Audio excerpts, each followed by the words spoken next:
O Livro da Abundância, John Randolph Price, Parte 1.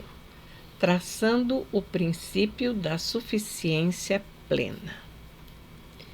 Este volume diminuto não pretende abranger todos os ensinamentos acerca da abundância que flui através dos canais da sabedoria plena, os quais têm sido adaptados pela cultura ocidental e reinterpretados como metafísica espiritual.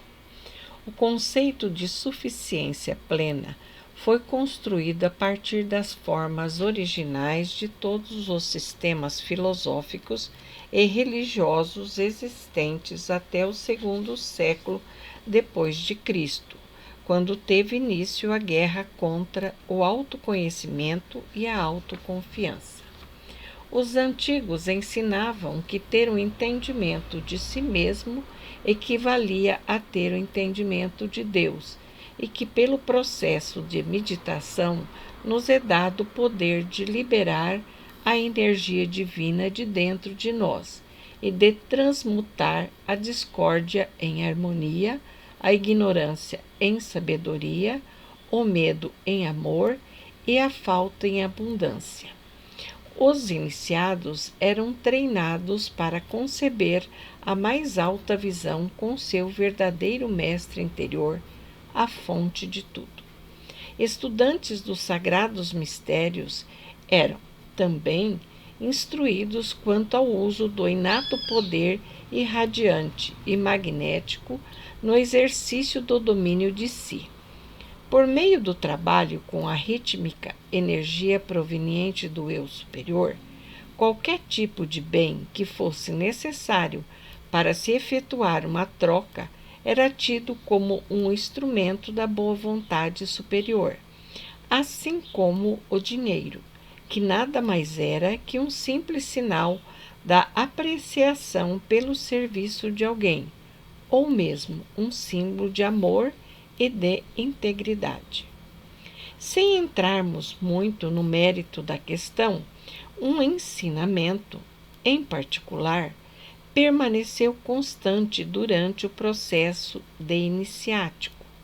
Mente e emoções personificando amor, gentileza e paz eliminam a limitação, de modo que a consciência de um estado pacífico e inofensivo liberte o indivíduo do cativeiro e das restrições do pensamento da raça humana. As escolas de mistérios da Ásia, do Egito, da Pérsia e da Grécia prestaram um serviço de incalculável valor para a humanidade, por meio do despertar dos poderes espirituais de alguns homens e mulheres dedicados, e esses conhecimentos acerca da harmonia e da realização tiveram continuidade pelos livros sagrados e ensinamentos secretos, na Cabala dos Hebreus, nos místicos hindus e budistas, nas escrituras gnósticas do início do cristianismo e em certas passagens da Bíblia. Por meio da inspiração e dos ensinamentos de Jesus, os gnósticos, do grego gnosis, que significa conhecimento, continuaram a tradição esotérica e suas escrituras enfatizavam a unicidade entre Deus e o homem, a divindade do indivíduo e o poder criativo de cada alma, para se elevar acima das limitações. Nos textos de Nadi Hammadi, descobertos no Egito em 1945, considerados mais antigos que os evangelhos do Novo Testamento, temos uma biblioteca literal das escrituras gnósticas. No Evangelho segundo Tomé, Jesus deixa claro que o homem, ao conhecer a sua própria e verdadeira identidade, passa a ter a compreensão de que é uno com o Pai e enfatiza, então, a verdade que diz ser a consciência que o homem tem da sua divindade, do seu ser crístico, o seu próprio suprimento. Jesus disse: se não conheceres a ti mesmo, viverás na pobreza, e tu é quem serás a pobreza. O Evangelho de Filipe recorda-nos a prática esotérica de transformar a visão em forma manifesta. Você deve se tornar o que você vê. Os gnósticos, que adoravam a luz pura do Cristo que vive no interior de cada ser humano, por seus conhecimentos sobre os pensamentos forma e os princípios de manifestação, foram capazes de cooperar com a divindade na liberação de poderes criativos por aproximadamente 300 anos seguidos, no tempo em que Jesus esteve na Terra. No ano de 180 depois de Cristo, Ireneu, bispo de Lyon, atacou o pensamento independente e todo o ensino relativo à unicidade de Deus com o homem, pois acreditava que a consciência espiritual e a união pessoal com Deus acabaria por minar a autoridade dos padres. Assim, para combater o perigo, ele dirigiu sua fúria para o gnosticismo. Para começar, Ireneu editou os seus 5 livros contra os hereges, seguido por uma lista dos escritos aceitos, para os quais foram escolhidos apenas aqueles cujas palavras apoiassem suas exigências em relação ao dogma estabelecido. O direcionamento da mente no sentido de dentro para fora começava a mudar a partir de então, e o inato poder do indivíduo foi, gradualmente, sendo colocado em uma estrutura exterior, rebaixando-se-lhe a autoridade. O cristianismo, quando tornado a religião única e oficial do Estado, em 395 depois de Cristo, pelo imperador Teodósios, assumiu o controle completo sobre as mentes dos indivíduos, entrando a humanidade em um período negro de 1000 anos, conhecido como a Era Escura. De fato, os primeiros 400 anos desse período são considerados como o período infrutífero da Europa, período em que a literatura, as ciências e a educação pouco contribuíram com o futuro da raça humana, dado o reduzido avanço que tiveram. O que hoje é conhecido como consciência de prosperidade, a compreensão de Deus como a fonte de todo o bem, era quase inexistente. O sistema feudal controlou a vida das pessoas durante séculos e as chaves para a iluminação espiritual eram guardadas pelos líderes da Igreja. Uma interpretação livre e subjetiva da doutrina cristã, ou a simples falta de fé na religião, resultavam em penalidades extremas. Assim, com o constante embate entre a Igreja e o indivíduo, a prática e o domínio de técnicas por meio de uma necessidade autônoma, a exemplo da ciência, das forças e das formas, estiveram temporariamente perdidas. A mente ocidental foi mantida no escuro, até a instituição cristã começar a se romper por volta do ano de 1500. Só então os princípios eternos da unicidade e da unidade começaram a reemergir. Os rosacrucianos a Fraternidade da Cruz Vermelha, que permaneceu em segredo até a publicação do Manifesto da Ordem em 1614, começaram a agir contra a intolerância religiosa, passando, com isso, a exercer influência. Seguindo a tradição dos egípcios antigos e dos cristãos gnósticos, os membros da sociedade secreta tornaram-se conhecidos por transcenderem as limitações no mundo físico pelo despertar espiritual. Uma superação da falta pelo conhecimento da presença e da realização da vontade de Deus.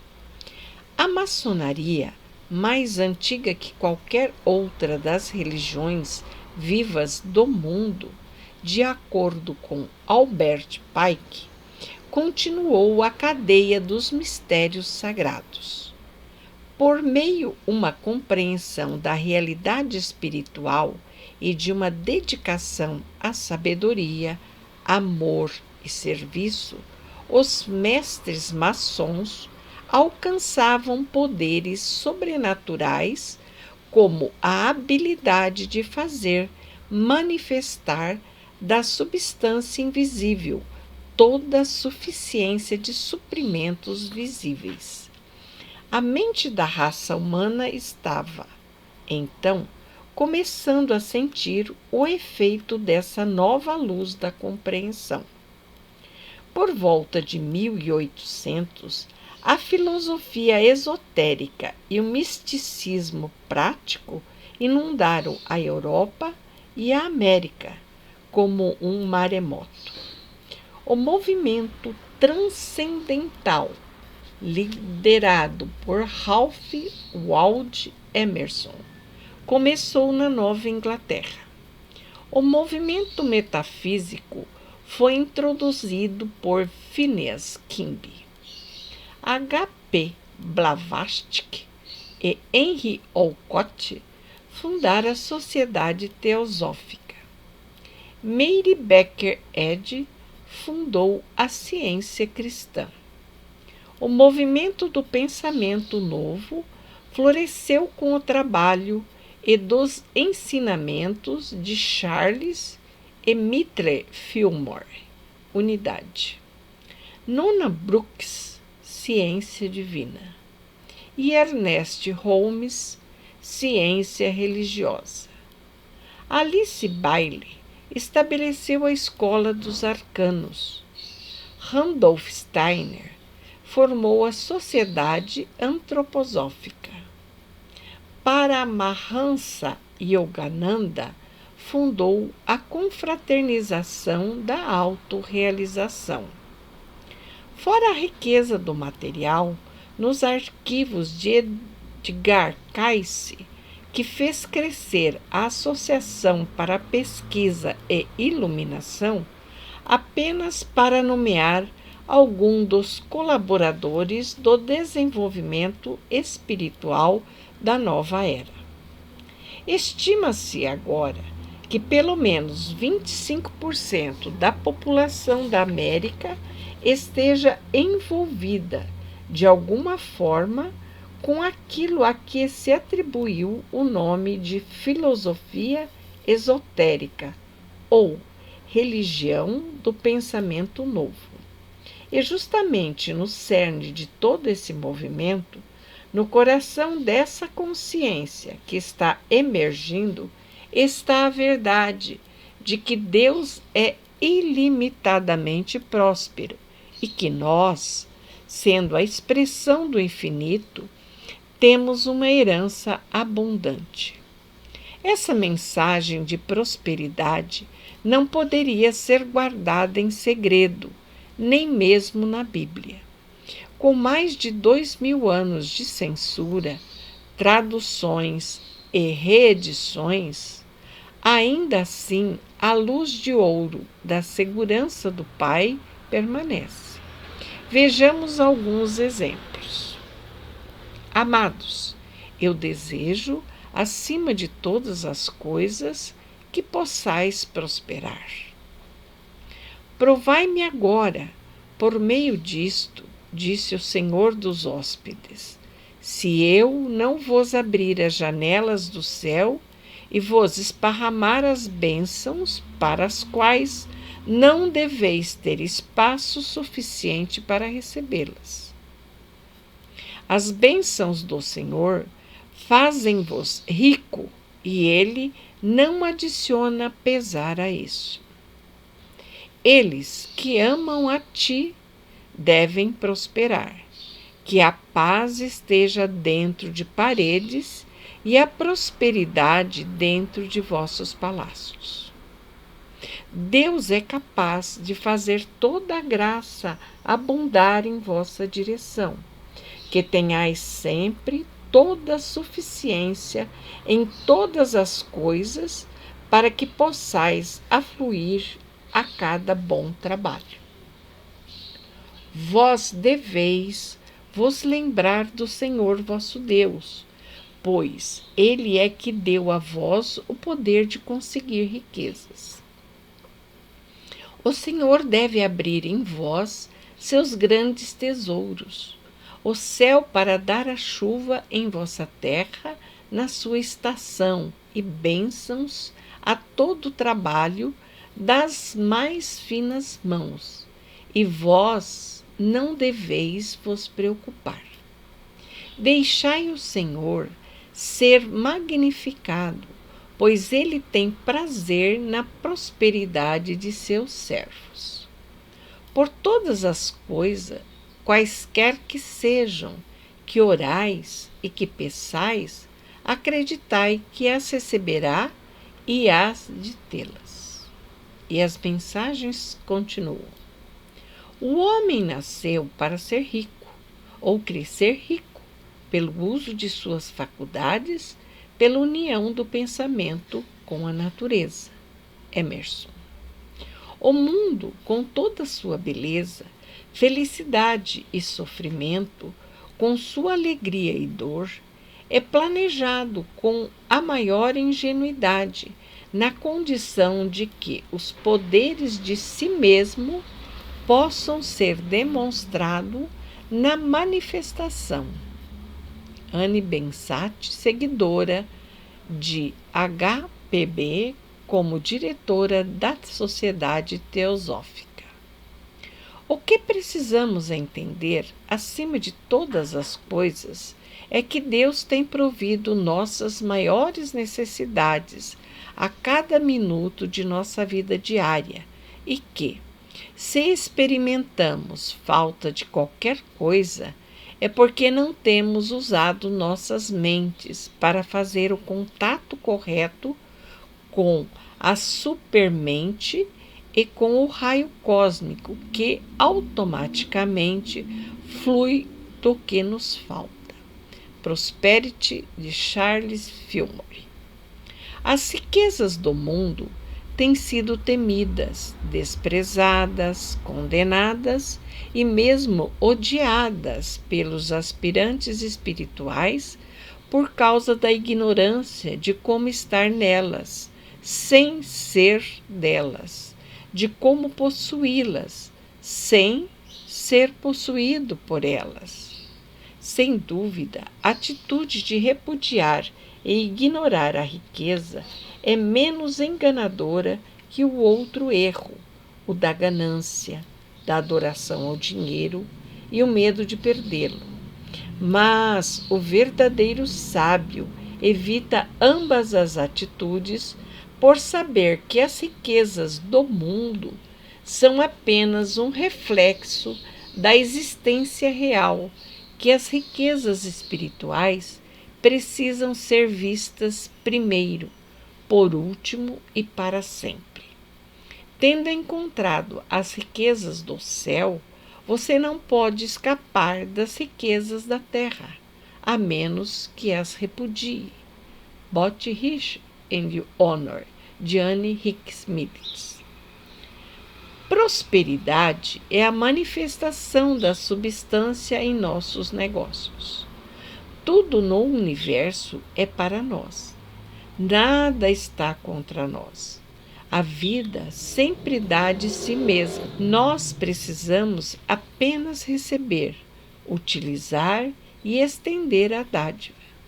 Sucesso e prosperidade são atributos espirituais pertencentes a todas as pessoas, mas não necessariamente usados por todas elas. Science of Mind, de Ernest Holmes. Deus é o doador e a dádiva, o homem o recebedor. Deus vive no homem, e isso significa que a casa do tesouro, das riquezas infinitas, está dentro de você e totalmente à sua volta. Aprendendo as leis da mente, você pode extrair desse depósito que está dentro de você tudo o que precisar para viver a vida gloriosa, alegre e abundantemente. Your Infinite Power to be Rich, Joseph Murphy. Recuse-se a tolerar qualquer coisa que seja menos do que harmonia. Você pode ter prosperidade, não importa quais sejam suas circunstâncias presentes. O homem tem domínio sobre todas as coisas quando conhece a lei superior e obedece a ela. A lei dá a você o poder de alcançar prosperidade e posição sem infringir os direitos e oportunidades de alguém mais neste mundo. Alter Your Life, de Emmanuel Font. Deixe-nos aprender a pensar sobre dólares como pensamos sobre as folhas das árvores ou mesmo as laranjas, como resultado natural e inevitável da ativa lei interna. Não há, verdadeiramente, necessidade de estar preocupado, mesmo quando as árvores aparentam estar nuas, desde que estejamos conscientes da verdade de que a lei, ainda assim, está operando no interior para depois manifestar os frutos correspondentes. Sem considerar o estado de nossas finanças, em um dado momento, deixe-nos livre da inquietação e da preocupação, pois agora sabemos que a lei atua internamente, por e enquanto nossa consciência estiver trabalhando dentro de nós. Quando estivermos dormindo, igualmente a quando estivermos acordados, para nos prover de todas as coisas. The Infinite Way, de Joel Goldsmith. Lembre-se de que dinheiro é a consolidação da amorosa e viva energia da divindade e que, quanto maior a realização e expressão do amor, maior liberdade terá o fluxo interno daquilo que é necessário para levar o trabalho adiante.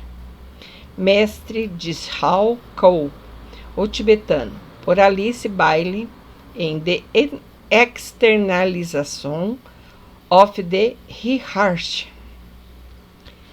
É o medo das condições materiais que destrói o corpo material. É o medo disso ou daquilo que inibe o canal de fazer grandes suprimentos. Edgar Cayce. E as mensagens continuam e continuarão até a verdade ficar registrada na consciência de cada alma, pois os pensamentos de falta e de limitação têm que ser erradicados da mente da raça humana. A verdade é a lei. 1. Seu mundo externo, de forma e experiência, é um reflexo de seu mundo interno, de pensamentos e sentimentos. Assim embaixo, tal qual em cima. Assim por fora, tal qual por dentro. Esta é a lei. 2. Quanto mais consciente você estiver da sua divina presença, mais a divina presença preencherá a sua consciência. Esta é a lei. 3. Quanto mais profunda for a sua compreensão do Espírito como sendo a fonte, a substância e a ação necessárias ao seu suprimento, mais permanentemente esta verdade será gravada em sua consciência. Esta é a lei. 4. É sua consciência espiritual o conhecimento da presença de Deus dentro de você, enquanto realização total e completa, que interpreta a si mesma com cada forma e experiência em seu mundo. Esta é a lei.